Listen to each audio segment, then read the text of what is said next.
Monaco from the ESRF, and she'll give us a talk, how you can see more of this from A to Z of what it's like at the ESRF. Please. Okay. Hello, everyone. So I'm going to talk to you about how to prepare your experiment before the beam time comes, because we'll do tomorrow a training session with what we do when we start your experiment and everything. So it's the first part that you have to do before your beam time comes. Okay. And this. Okay, this is a big schematic drawing to give you an idea of how things are working. So, so you're here. Some beam time has been allocated to you because you're part of a proposal. Your group head has asked for beam time at ESRF. So you have an experiment coming. Oh, oof. I pressed OK. OK. Wrong button. OK.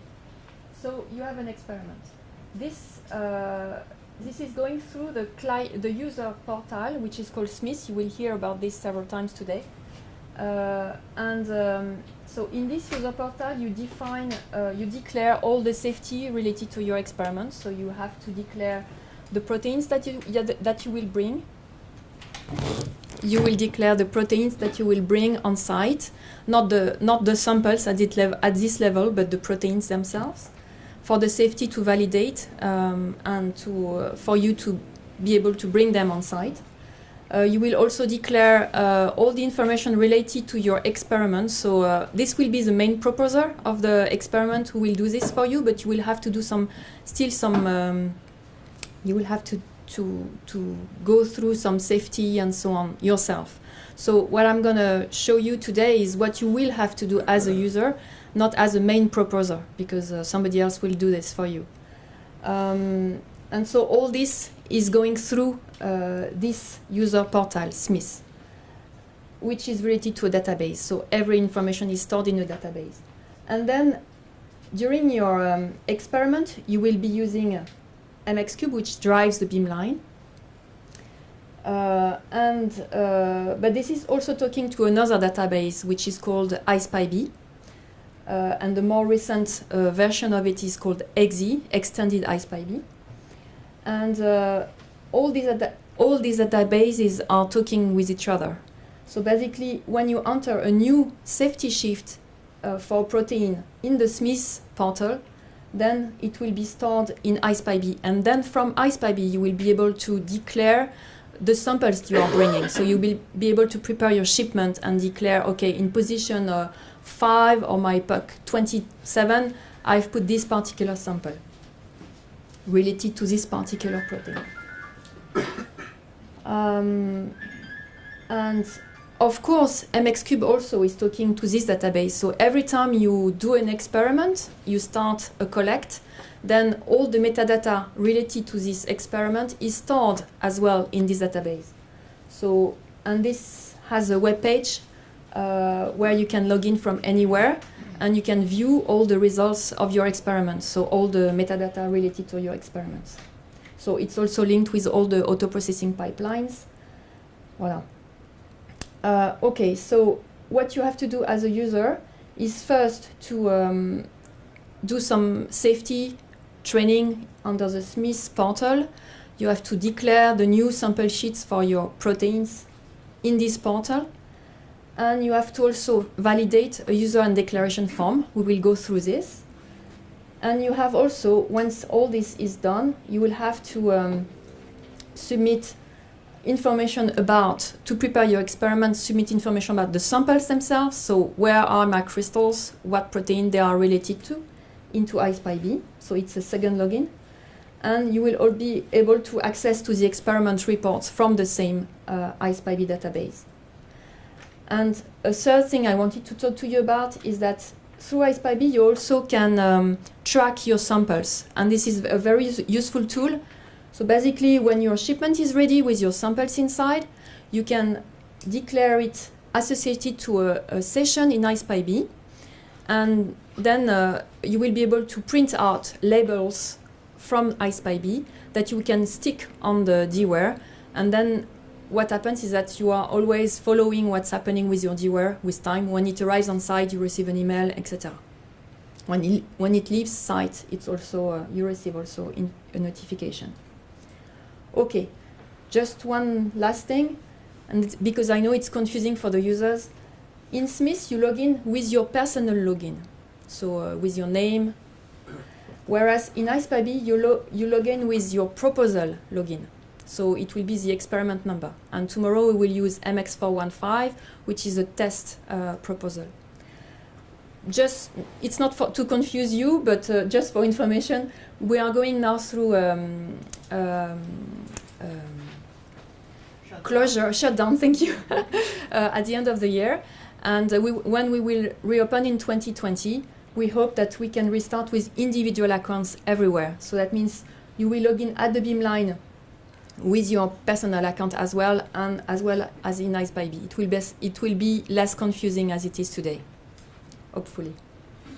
Okay, so basically, before 2 weeks prior your beam time, your group head will have asked for beam time. You will have prepared your own samples to be shipped. About 2 weeks before the experiment, you go in this database, Smith, and this user portal, and you declare your user and declarations, safety and declaration form. You do the safety training on the web, and you have to do it yearly. There are 3 kinds, we'll see that: remote, mail-in, and on-site, because you can either send your samples and we treat them automatically with OnMassive 1, which is our fully automated beamline, or you can connect from remote and do your experiments remotely, or you can come on site and do your experiments on site. So there are 3 different safety training that are available through the web. And you need also to declare, wrong button, declare the new proteins that you will send if they haven't been declared already. Then about a week before, but it will depend, I suppose, of the countries you are in and how long it takes to actually travel to our site, you will have to prepare your labels from iSpy-B and ship your dwares. And then up to the last day before your beam time, you can prepare your sample description in iSpy-B, and you will see why it's useful. So now the first step, Smith, the user portal. So we will go through this. So you need to log in to Smith at this website. You log in with your account name and password. If you don't have an account in a Smith, you have your you can create a new account. So, many of you have already experienced this in the last 2 weeks because you've already declared some things. But just for those who are not familiar, so you have different tabs inside. You can change many data concerning your account. And in the proposal experiment tab, you have a form. And so the A form is actually the electronic form which is describing all the administration related to your experiment. And so it will allow the travel office to prepare actually your trip, the hosting, and it will allow also to declare the samples you will send or bring. And it's submitted by the main proposer, but you have to declare the new proteins, the user and declaration form, and the safety training. So how to do this form? You go to proposal experiments, a form, and then you access to a list of all the experiments you are attached to. And so this is MX415 for tomorrow. And you see here, you have to do user and declaration form. So you just select that. Then this pop-up window comes up with the information related to your person, and you just have to accept the conditions and validate this declaration, saying that actually you declare all the samples that you bring on site, that you, I mean, there are many, that you do your safety training and so on. So you can read it carefully at home. And then what happens is that this to do becomes a OK sign. This is the first step. Then your safety training. So this has to be done before the experiment, obviously. And as I said, there are 3 kinds. So you access it to safety, user safety training, and there are these 3 kinds that you select. And they are valid for 1 year. So I know that many of you have already done the remote access training. And this is what happens when you click on remote access. It tells you you have not completed this training yet, or you have completed, so you don't have to redo it. And then you select the version you want to read it, and then at the end, so you'll go through some presentations, and at the end you will have a little questionnaire to actually to make sure that you understood what was written. So basically, the difference between remote, on-site, and mailing is that for the mailing and remote, it's more based on what kind of samples you can send to ESRF, these kind of things. Whereas the on-site, you need to know who to call when you have an emergency on-site, what to do when there is a call to exit the synchrotron, or these kind of things. Voilà. Now you want to submit a safety sheet for your protein. This is not to be done for every experiment because this is attached to a proposal. So that means if you come back for under the same proposal, you don't have to resubmit the same safety sheet for the next experiment, only for new proteins. So here you can access it through this menu. So proposal experiments, and you see the list of proposals you have under your name. So for me, I have several, but one is MX415 and the one we are using tomorrow. And you select manage your samples here. You access to this list of samples, which is very long for this proposal. And you see that there are different colors because the safety allocates a color depending on the harmless of the possible harmless of the or not of the sample. So green samples, yellow samples, or red samples. And you can actually add new samples to this proposal by clicking on this. Okay, so can you see actually what is written on the slide? Yeah.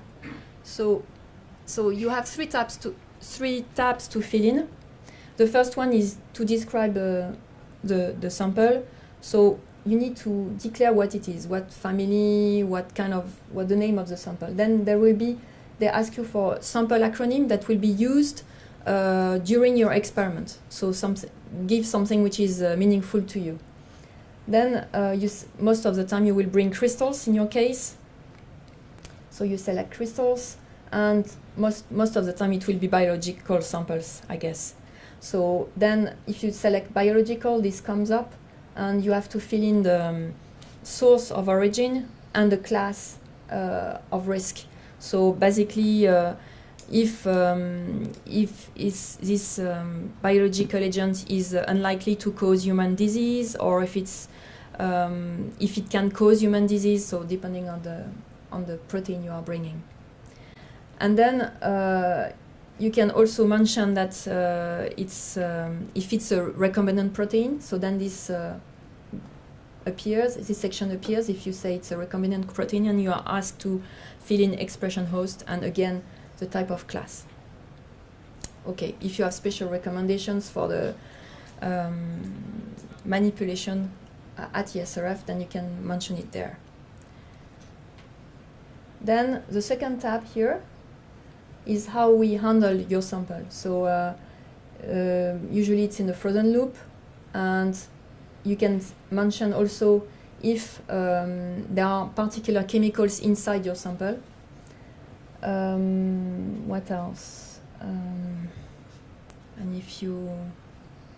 if there is a risk at handling this sample, all this declaration you will see. And then you arrive to the final step, where actually you need to certify that all the information that you entered is correct. and you search for your name in the database, and it will fill in all the information about yourself, like the email address and everything, so that the safety can contact you if there is an issue. And then don't forget to submit. Okay. So you've entered your safety sheet for your protein. So here you are. You've just entered the protein A under MX415 in the user portal database. Then the next step is that the safety officer receives an information saying, okay, there is a new protein, can you validate it? And they assign a color to it. Then once it's validated by the safety, it is pushed to the iSpy-B database. So this push is happening every night. So if you are in a hurry and you need to use that protein to declare your samples, then you can still do manual updates from iSpy-B, but the limiting factor will be the safety officer. If there is no safety officer to validate your protein, then you cannot see your protein in iSpy-B, and that's not very nice. So I really encourage you to declare your proteins as soon as you know that you will bring these proteins on site.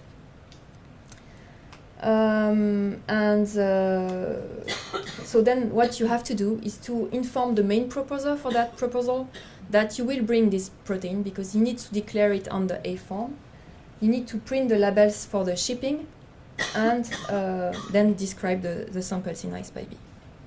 So now the next step is sending my samples. So let's go to the shipping recommendations. So in general, use well-known carriers. That's safer. If you send a DWare from abroad, your lab can actually make a letter explaining that there is no danger with these samples. But on the way back from ESRF, you can also ask for an airport form, because we have special conventions with the airport in Lyon and Geneva and Grenoble. So they can provide this for the shipment is coming back to your lab. It's a tick box in your A form, on your A form. And then I really encourage you to use the tracking system in place in iSpy-B, because then you will follow what's happening with your DWare. And how to do this. So here, we are in iSpy-B. I'll show you in a minute how we log in. You log in with your proposal number and password. You can access iSpy-B either through exe.esrf.fr or iSpy-B.esrf.fr. This is the whole set of web pages for iSpy-B, still running, but which we don't develop anymore. And this is how you can force the update of the iSpy-B database with the user portal database here. And what you do is that under the shipment tab, you create a shipment and add new. So maybe I can do it. Yeah, I can. No, I will do that later. So when you select add new shipment, you have this pop-up window coming, and you give a name to your shipment, and then you associate it to a session. So you have a list of sessions. We have one tomorrow, so this is appearing here, and you say who is sending this DWare and who you want the DWare to be sent back to. Okay, you save it, and then you add a shipment, a parcel to this shipment. So here we added this parcel here, and you see here we have the print label option, and this will give you these labels. One is for your DWare itself with a barcode that can be read at ESRF. One is to send to ESRF, and you see it automatically fills the information about where to send the DWare to exactly, who is your local contact, and so on, and your address.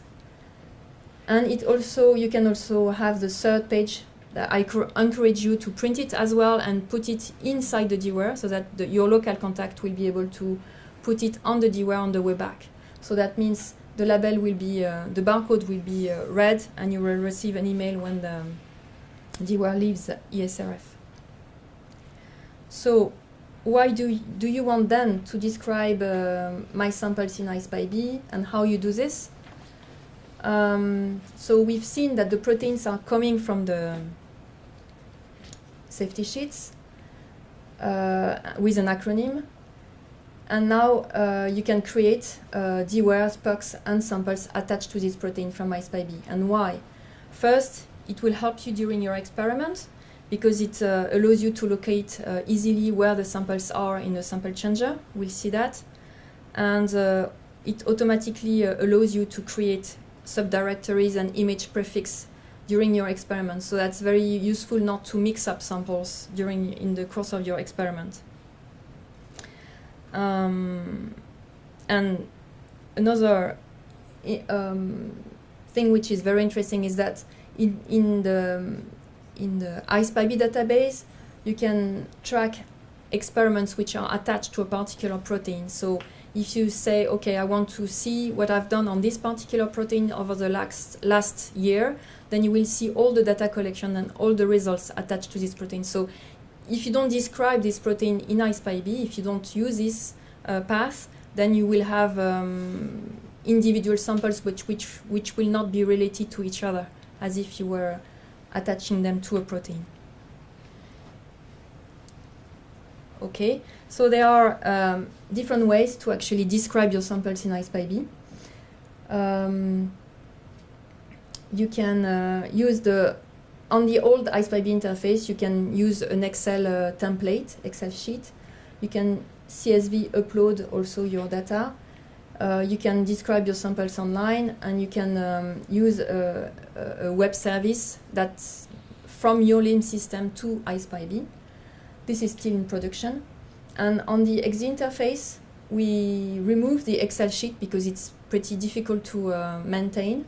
But you have a nicer online version of it. It is still possible to use the LIMS web service, and we will have soon the CSV upload. It's still under development. So now I will show you how to create a shipment. So I'm now in ISPyB, and I'm logging as a proposal MX415. So this is what you see.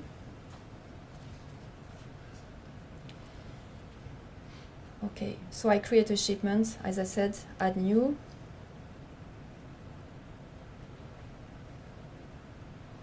Maybe I'm not using the right, yes, okay.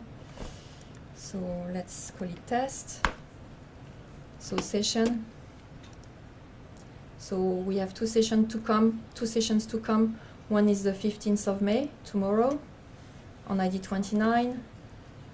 Okay, let's say it's me sending the samples, and I would like the samples to be sent back to me. Okay. So now I can add a parcel to this. Oh, I don't know what's. I don't know why on this computer. I have. It's a latest version of Chrome on this computer. Yes. Okay. So normally, oof.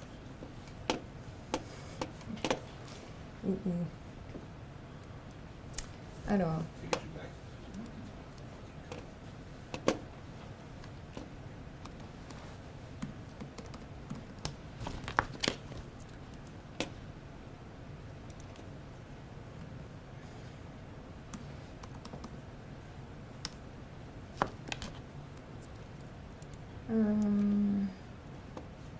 Non, c'est pas ça, je vais faire.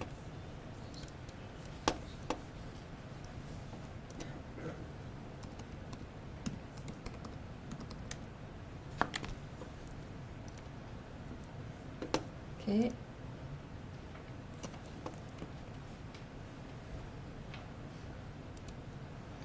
So I want to see my list of shipments. Now I should see my test here. Okay. So I need to add a parcel. So DWAR1, let's say. Okay. And the print label is here, and then you can add a container. So it's a puck. So let's say it's this is the barcode of the puck. You can send spine pucks or unipucks at ESRF. So let's say unipucks, because this is what we will have this time. Okay, and you see I have my puck here. I can edit it, and I have access to this. And I can choose my protein acronym that comes from Smith. So, for example, is one of the protein acronyms. And my sample could be S1. And I can fill in many other parameters here that can be useful in the pipelines, but let's stay simple. The two major components here are the protein acronyms and sample name for each position that you have a sample in. So let's say, okay, I have, I don't know, 10 times the same sample. It will increment the sample name. You can change these values. And okay, I just have 10 samples in this pack. You save it. And you see that now you have 10 samples entered in this pack. And you would see all, for example, you would see all the packs that you've already filled with your samples. And once the data collection has been performed on one of those samples, you have a dark ring outside showing that the sample has been collected on. Okay. Now I need to go back. So that's very easy to enter your information. That's very okay.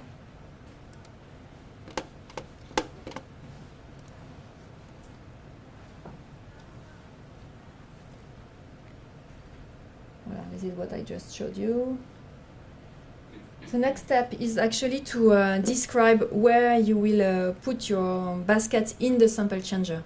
So there are two ways. If you're not coming, you can send an email to your local contact saying, okay, I have this list of packs, please put them in this position of the sample changers and of the sample changer.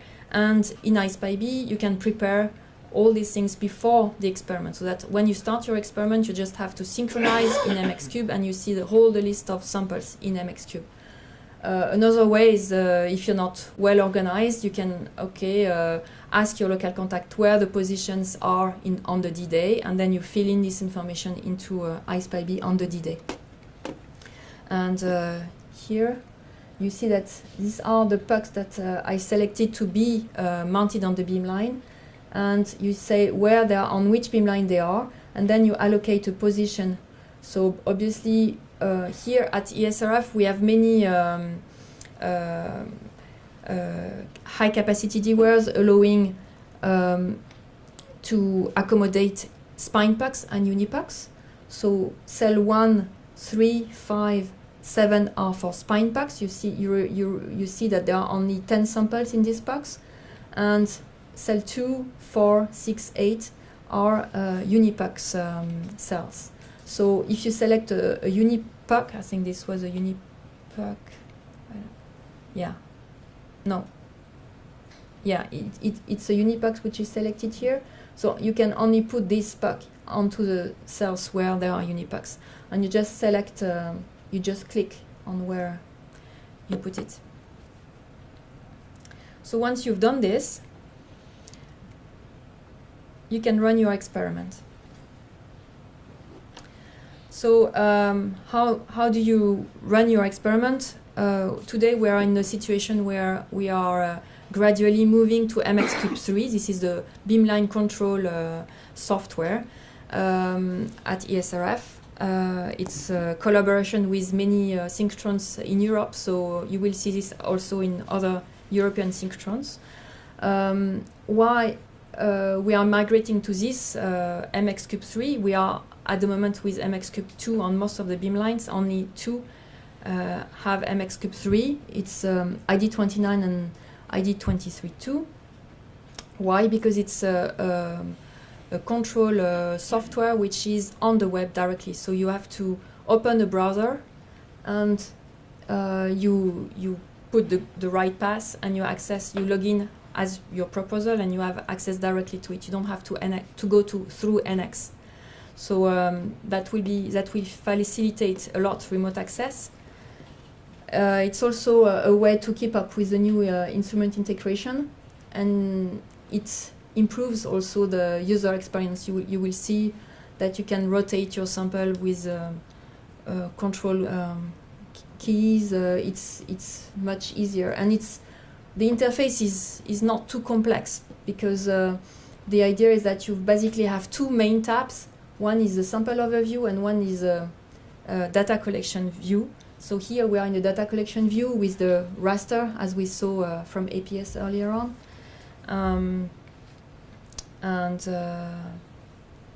Voila. So it's a co-development between Max4 and ESRF, and it's available to all the MXCube collaboration members, which are 8 at the moment. And this is a sample overview. So in this sample overview, you have a sync button, which allows you to actually synchronize with iSpy-B, and you will see for each of these cards the name of the protein in the sample changer. So it's easy then for you to follow what's happening and what to do next. Voila. And then this is what you would see in iSpy-B. So I'm still in the new iSpy-B interface. So basically, I wanted to show you this, but we'll go through. This is a basic overview. So we will go through this in details tomorrow, but it's the first introduction to it. So for each data collection, you have such a rectangle with the information about your experiment. So you have the name of the protein, the name of the sample, you have basic information like number of images collected, these kind of things. You also have access, if you can enlarge this JPEG, and you can see the first image of your data collection. You can see the 4 snapshots of your protein sample which was aligned, and you can see also a dosor plot, which allows you to see for each image, each image, the number of spots found, the resolution found, and what else, Sasha? The third is I don't remember. We'll see tomorrow. Number of spots, resolution, and intensity. Intensity. Yes, exactly. Intensity of the spots. So that means that allows you to see quickly, and this appears very quickly after the end of your experiments, which this allows you to see quickly if your sample was well aligned in the beam, if it was not suffering from radiation damage. So it's a good way to actually come back to it eventually and find another position and recollect data if you see that this is not good. In some cases, you would see boof like that, a curve like that, then it means the sample was out of the beam for 30 degrees maybe, because sometimes it's difficult to align a sample. Voila. You also have the best auto-processing results coming from, so you will see this in details tomorrow, but you have auto-processing results, and here you have information about the space group found and some indicators. Can you have error merge on the graphic? On this graphic here, Yes. we don't at the moment, There is no error but merge. we can access to it from here. It's not process result. It's simply extracted from images directly, Yeah. without any processing. And the idea is- This is first estimation Yeah. of behavior of intensity. You have error merge on the column. Yeah, but you will see that from this tab here, you have much more information. But the idea, as Sasha mentioned, this is a really quick estimation, Okay. so that you know, like a few minutes after the end of the collect, Yeah, I understand. what's happening, what has happened. Yeah. Its graph appeared before finish full process. Yeah, It's very I clear. understand. Yeah. So in this, you can also view that there will be there is a workflow tab for in some cases, because we run workflows. That means when you select a workflow for a particular sample, it means you can decide of a series of tasks that you know you will like the system to go through, so the sample to go through. So for example here, the MXpress O workflow that we have is we mount your sample, the sample is auto-loop centered automatically, it's based on image recognition, and then an X-ray centering is performed on the sample. So first there is a 30-degree rotation of your sample to actually calculate the size of the 2D raster which will be surrounding your loop. And then a 2D raster will be performed automatically with attenuated beams.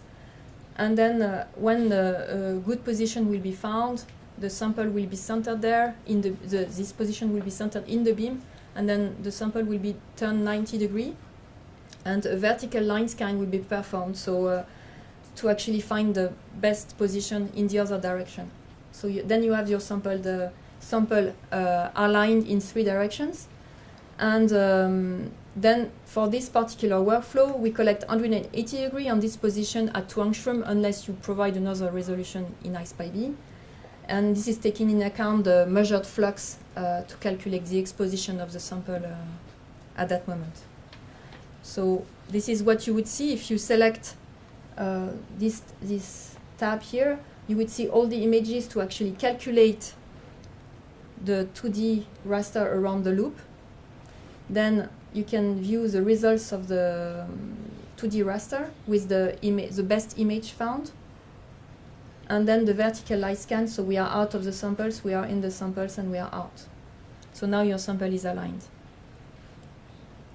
We also, when there is phasing which is performed automatically, like you are collecting anomalous data, then you have another tab which is appearing, and you see that you can access to the ShellX output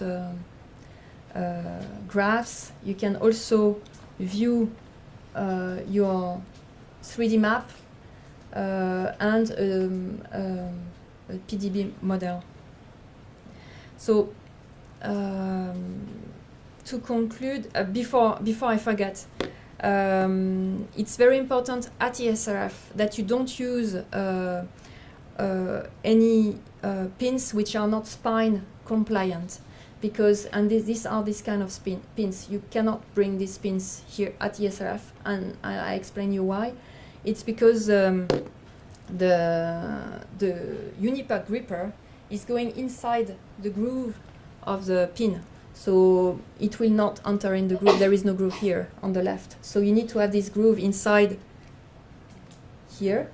And more important as well is that this groove should be completely clear, and I mean it should be completely dried before you freeze, because what happens, we have seen that several times already. The users, when they are preparing their samples, they wash their pins, right? And then they don't dry it enough, and there is still remaining liquid inside this groove.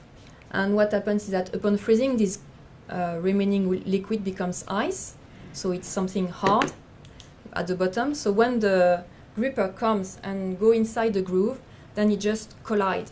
So in the best case scenario, the robot will come back to its position saying, okay, there was a collision, I cannot mount this sample. So you cannot mount this sample from home, too bad, you move to the next one. But in the bad case scenario, this will block the sample changer, and then you have to call your local contact to unblock the situation. So it's a bit tricky.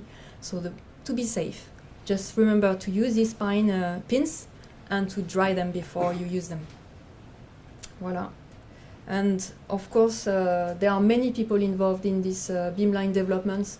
So these are my ESRF colleagues, my EMBL colleagues, the iSpy-B collaborators and MXCube collaborators, and so voila.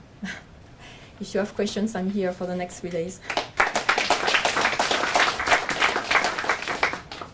Great, Stephanie. It's what's completely clear is that the actual final collection of the data is only a small part of the project.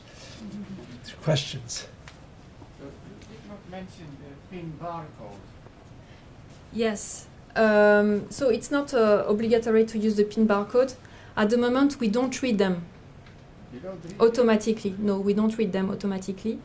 I mean, With the new robot, we read them, but we don't pass it to the control computer. So this will be something we need to do in the future to actually, because in the past we were reading them with the old sample changes, but now with the new ones, we don't we read them, but we don't store them, and we don't store them in IcePyB, for example, and we don't pass this information to MXCube. But in the future, you will start. I think it's important to do because this. there Yeah. are so many samples. Yeah. But This course what is massive. really important is to fill in the proper barcode of the puck, because then this will be used by the local contact to put, or you, to put the pucks at the right position in the sample changer. So this is human, this can be a human error. This can lead to human errors, I agree. And Stephanie, do you guys plan on adopting the sort of diamond puck barcoding system? Because we've been doing that to try and eliminate human errors. I think we will go through to this, yeah. Do you put images back to IcePyB?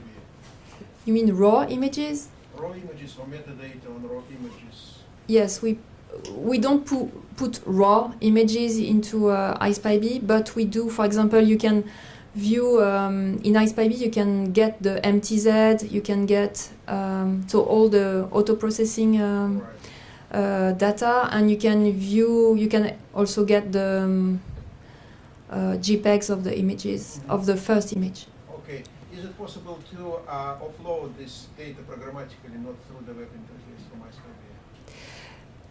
You can use SFTP or I mean API like Python API or JavaScript API for talking to IcePyB remotely. so we don't store this into IcePyB. So that means you'll have to do this to the NICE account where the data are stored. Okay. But you can do that, with a program, yeah.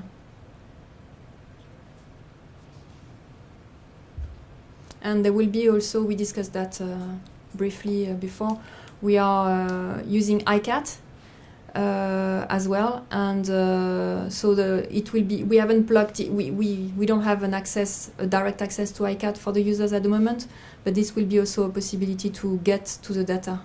Is it your own version of ICAT or you talk to STFC in... No, it's a collaboration with STFC. Yes, Yeah. okay.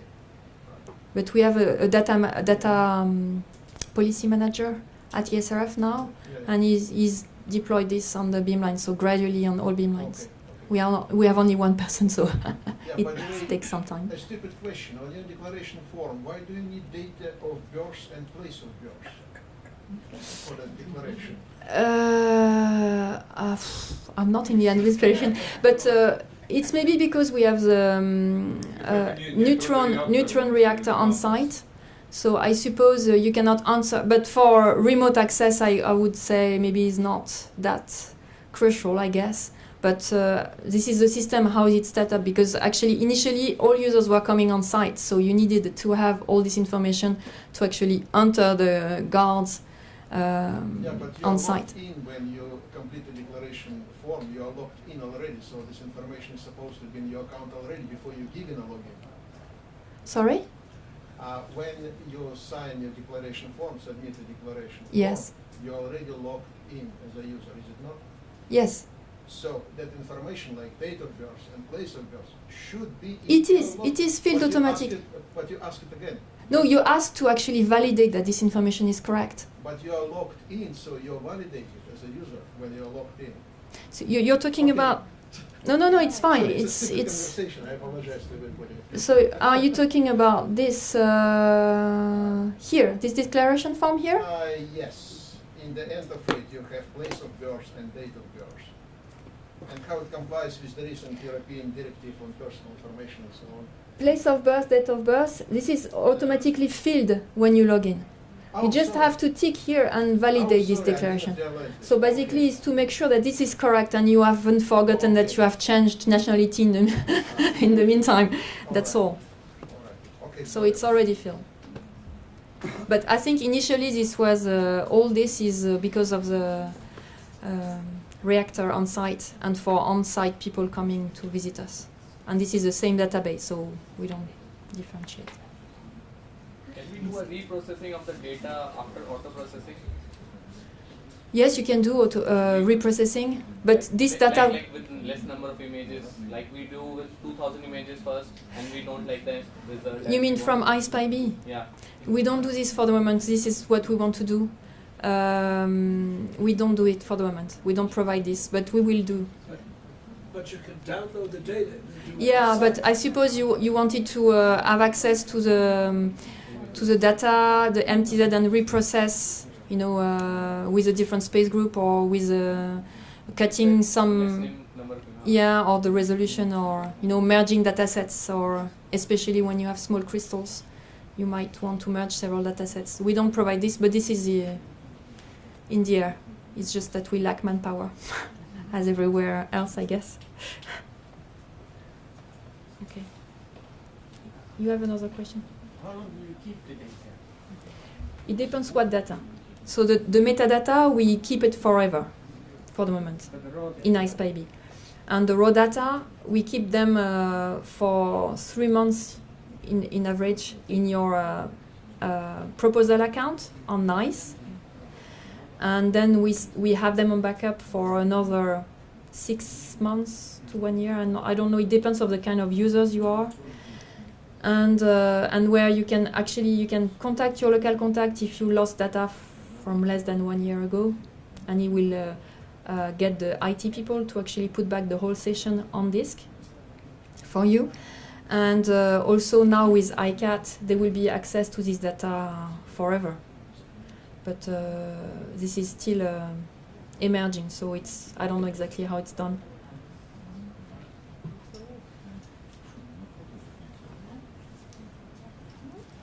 Is there any other question? So if there are no other questions, I want to thank Stephanie Thank again for this talk. So we're going to have a break for